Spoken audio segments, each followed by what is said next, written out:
Welcome to KV news Telugu. Pendurthi మండలం Sujatha Nagar Janasena party కార్యాలయం నుంచి చిన్నముషిడివాడ జంక్షన్ వరకు జరిగిన ఈ తిరంగ ర్యాలీలో జాతీయ జెండా చేతపట్టి భారత్ మాతాకి జై అంటూ ప్రజల స్వచ్ఛందంగా ర్యాలీలో పాల్గొన్నారు. పెద్ద ఎత్తున తిరంగ యాత్రలో పాల్గొన్న విద్యార్థులు, యువత, స్థానిక ప్రజలు. మనందరం కూడా ఎంతో ఆహ్లాదంగా కాశ్మీర్ని పునర్మించుకుని ఎంతో ఆహ్లాదంగా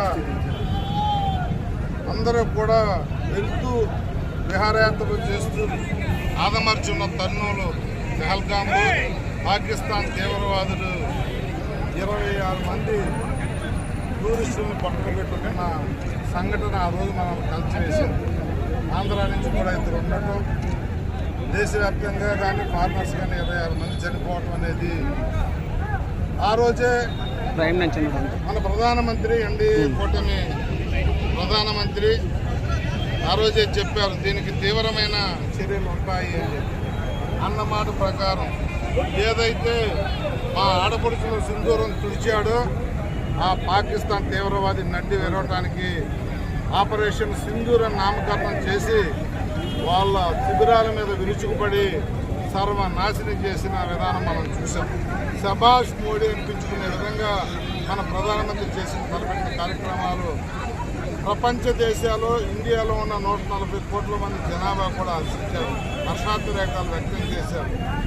మరి అంత పేరు మనకు రావటానికి కానీ మనం చేసిన విధానాన్ని కానీ తట్టుకోలేని పాకిస్తాన్ యుద్ధ వాతావరణాన్ని తీసుకొస్తే మళ్ళీ సింధూర్ 2 అని చెప్పి పాకిస్తాన్లో చొరబడి తీవ్రవాద శిబిరాలతో పాటు వాళ్ళ స్థావరాలను కూడా మట్టుపెట్టిన విధానం, వాళ్ళ సైనిక స్థావరాలను కానీ తీవ్రవాద శిబిరాలను కానీ మట్టుపెట్టిన విధానం మళ్ళీ చూశాం.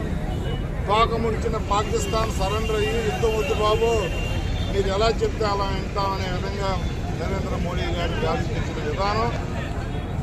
ఏది చేసినప్పటికీ కూడా 26 మంది అమాయకులు ప్రాణాలు కోల్పోయిన విధానం కానీ, కొంతమంది సైనికులు ప్రాణాలు కోల్పోయిన విధానం కానీ కలిసివేసిన విషయాన్ని గుర్తు చేసుకుంటూ శభాష్ మోడీ మీ వెనక మేము ఉన్నాము అని చెప్పి తెలియజేయటం కోసమే ఈ 15 రోజుల నుంచి మనం అనేక కార్యక్రమాలు దేశవ్యాప్తంగా చేస్తూ ఉన్నాం. ఇది కేవలం నరేంద్ర మోడీ గారి బాధ్యతే కాదు, ఈ దేశంలో ఉన్న ప్రతి పౌరుడి బాధ్యత అని తెలియజెప్పడం కోసమే వారికి భాషలకు తెలిసే ఈ కార్యక్రమాలు. ఈ తిరంగ యాత్ర అంటే ఏదో కాలక్షేపానికో జెండాతో 4 గంటలు వేయటానికో కాదు, దేశభక్తి వెలిగించే విధంగా ప్రపంచ దేశాలు మనకి చూసే విధంగా ఇండియా అందరూ కూడా ఎన్ని రాజకీయ పార్టీలు ఉన్నాయో అవసరం వచ్చేసరికి అందరూ కూడా ఒకటవుతారు, దేశాన్ని కాపాడుకోవడానికి వాళ్ళు తిరిగిలేని శక్తిగా తయారవుతారు అని చెప్పి నిరూపించే ఈ తిరంగ యాత్రలు కానీ